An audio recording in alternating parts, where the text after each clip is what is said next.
Students, you are getting ready for your Chapter 2 test tomorrow.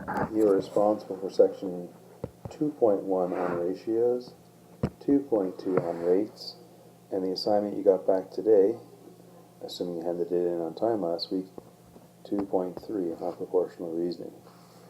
For this review, I will do 3 questions from each chapter. I've strategically picked the style of questions that you will see on your test tomorrow, and if you're able to complete these questions today, you should be successful, in theory. Alright, so let's start with a ratio problem. I want you to try this problem in your notebook. A soccer player played 28 games and won 4 out of every 7 games. There were no tie games. I would like you to try question A now. So press pause in the video, take a few minutes to figure it out, and then when you're ready to check, see if you did it correct, press play and we'll see how you did. Alright, so they want to know how many games they lost. Now they don't really give us any initial information directly on how many games they lost, but we can figure it out based on how many games they won. So let's start off with writing what we know. We know that this team won 4 out of every 7 games that they played. Okay, that is their win to total game ratio. By the way, that is a part to whole ratio because you're pairing part of an entire whole. Now, what would happen, they're asking, is what if they played 28 games? 28 total games. So let's make a ratio down below with a total of 28 games, and we're trying to figure out how many wins that would be.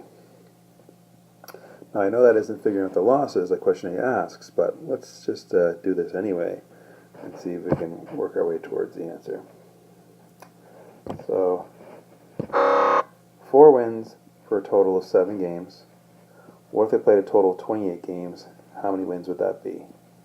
What's the relationship between 7 and 28? And I hope that you'd come up with times 4, because 7 times 4 is 28.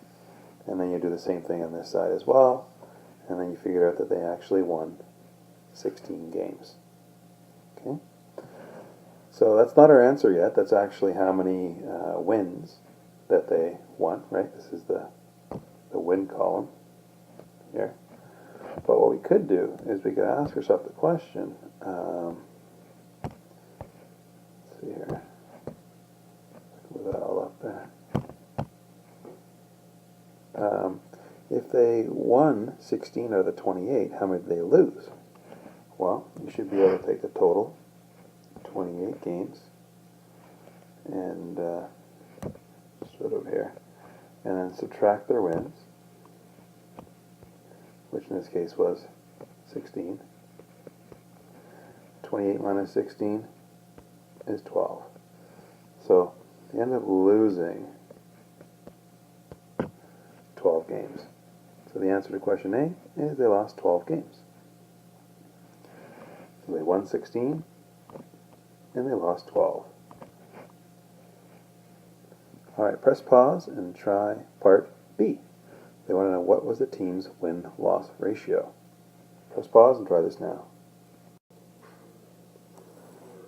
Okay, in the previous question, question A, they asked us how many games did they lose, and we said, well, if they played 7 games, they won 4. And then we said, well, what if they played 28 games? And in order to figure that number out there, 16, well, we knew that 7 times 4 is 28, so we did 4 times 4, gives us 16. That gave us the number of wins, not the number of losses that they asked here. So we took our total number of games, 28 games, and we subtracted our wins, which was 16, and we ended up with our 12 losses. So question B asks us, what is our win-to-loss ratio? Well, if these are our wins and these are our losses, that's the ratio we write down. A ratio of 16 wins to 12 losses. So it would look something like this. 16, 12. Okay. Now that can be reduced to lowest terms. I believe both those numbers are divisible by 4. So if I do 16 and divide it by 4, that's of course going to give me a 4.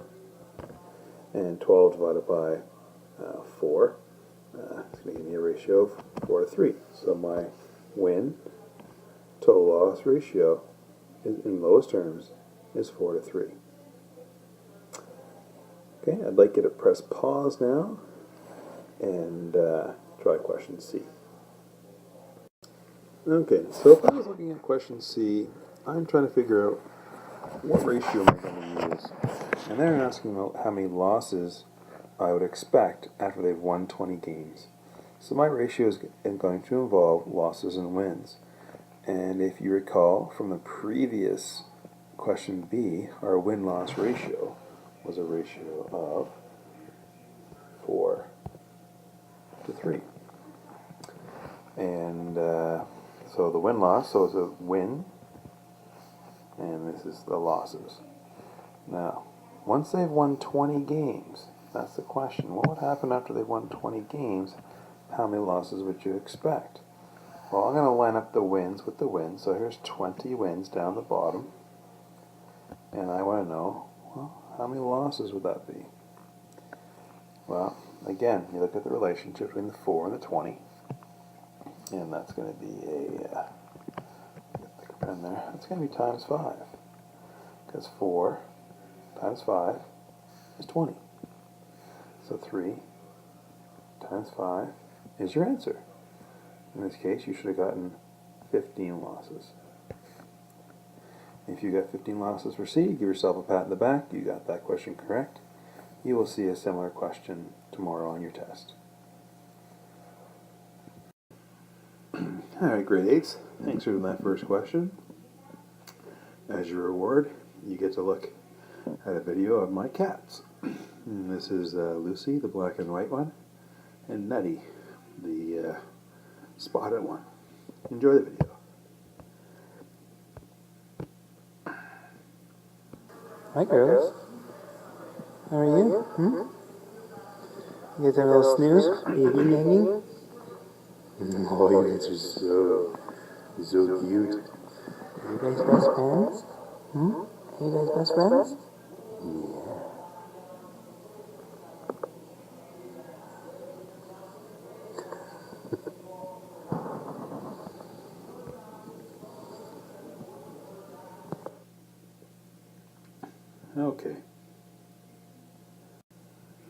Okay, so next question. It's another ratio question.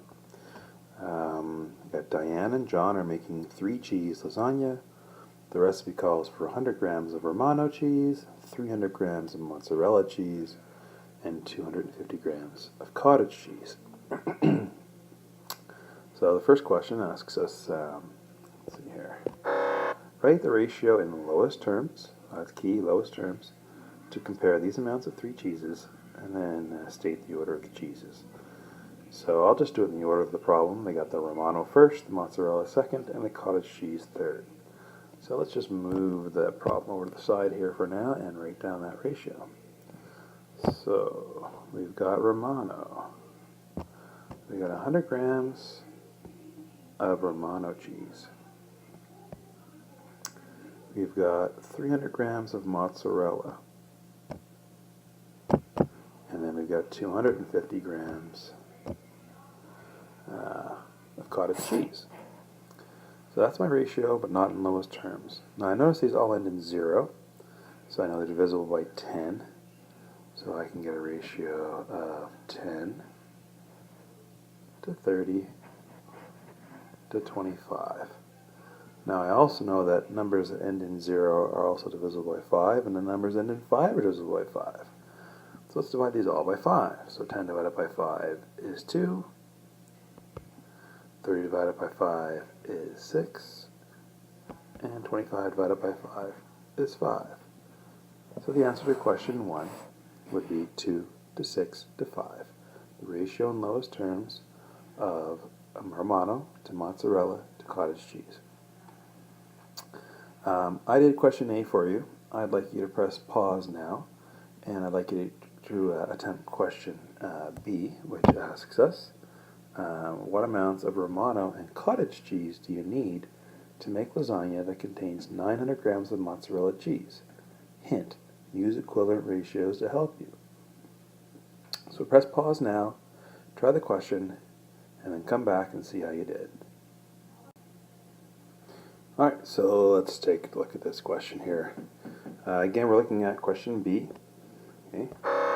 What amounts of Romano and cottage cheese do you need to make lasagna that's 900 grams of mozzarella? And if just a reminder that the 2 was the Romano, the 6 was the mozzarella, and the 5 was the cottage cheese. So I just wrote that ratio out a little clear here. A reminder that we have the ratio of Romano to mozzarella to cottage cheese was 2 to 6 to 5. Now in the question they actually tell us how much mozzarella cheese there is. There's 900 grams of mozzarella cheese.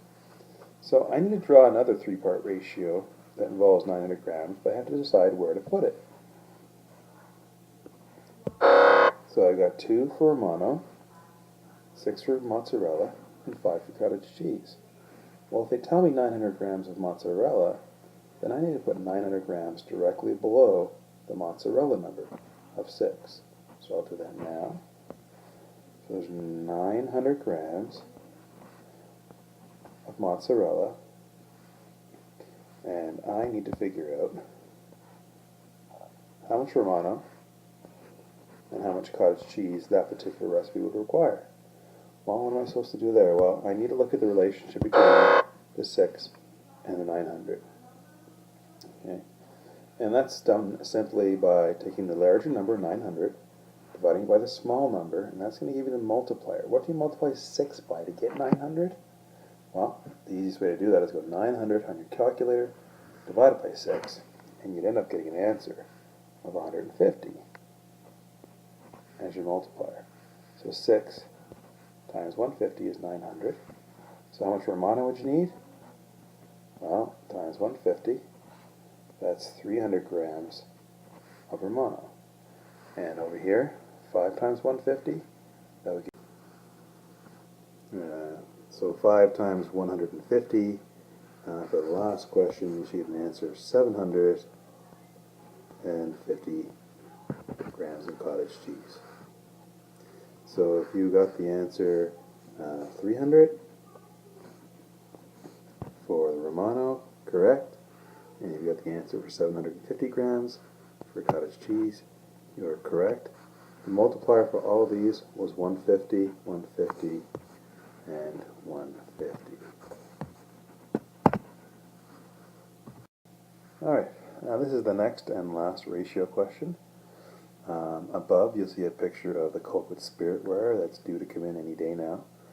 And I'm going to look at the ratio of navy blue clothing to total clothing. So the ratio of navy blue clothing to total clothing, in this case, we've got 1, 2, 3, 4 to a total of 1, 2, 3, 4, 5, 6, 7, 8, 9, 10. So the ratio of navy blue clothing is going to be a ratio of 4 navy blue to the total of 10. My question to you is, if we ordered 50 pieces of clothing,